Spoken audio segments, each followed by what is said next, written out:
Thank you for this. I know Daniel doesn't approve, but destroying the Whitelegs is the only way to ensure the Sorrows can remain in Zion.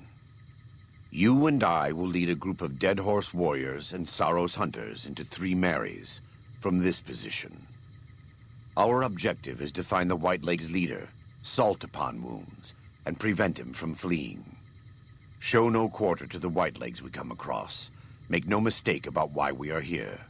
This is an extermination. God be with you.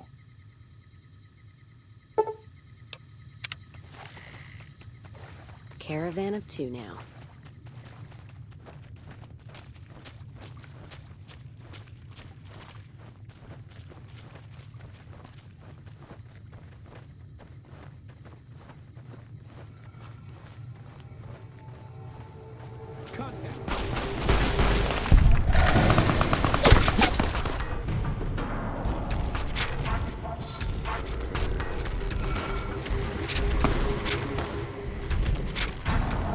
Gonna six this bitch.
Olado Sagasi.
That how you wanna... This weapon's on the glass.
We warned you at Syracuse, and you persisted.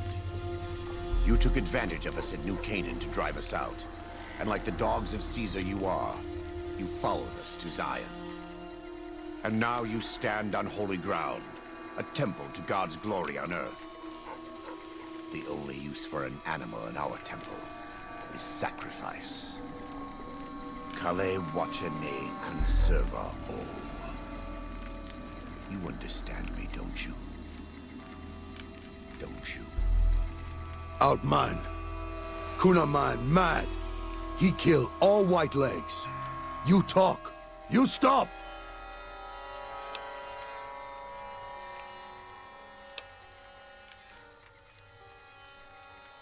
You can no ni kumpa me. Deya you!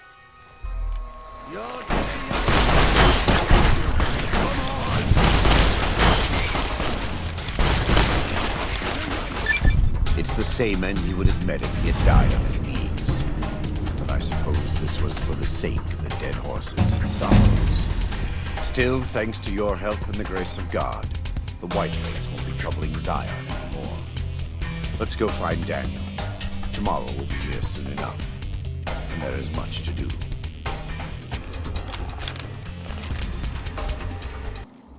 And so it was that the conflict between the New Canaanites and the White Legs was finally resolved. The courier's involvement had tipped the scale, shifting the fragile balance of power. Despite their defeat at Three Marys and the death of their war chief, the White Legs were determined to pursue the other New Canaanites.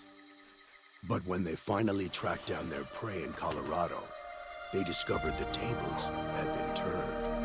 The White Legs who survived the New Canaanites' ambushes were hunted down by dead horses before they could reach the safety of the Great Salt Lake. When word of the White Legs' diminished numbers reached the 80s tribe, war was declared. And by year's end, the White Legs had been wiped out. The Sorrows fought beside Joshua Graham and the dead horses, eradicating the threat the White Legs posed to Zion. When the courier and Joshua Graham felled salt upon wounds, their victory was celebrated with a great feast. The Sorrows' transformation from a peaceful, timid tribe into a proud and warlike people broke Daniel's heart. He tried to take solace in the knowledge that they would remain in Zion, but it was a small comfort. The Sorrows' innocence was lost. Having helped eradicate the White Legs from Zion, the dead horses returned to Dead Horse Point in triumph.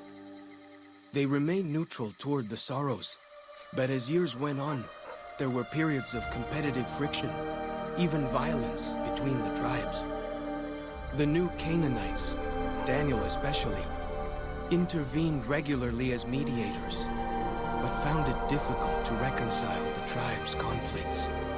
The defeat of the White Legs in Zion marked a turning point in the fortunes of the Happy Trails Caravan Company. Every 2 months, the caravan met with the New Canaanites in Zion Valley to trade.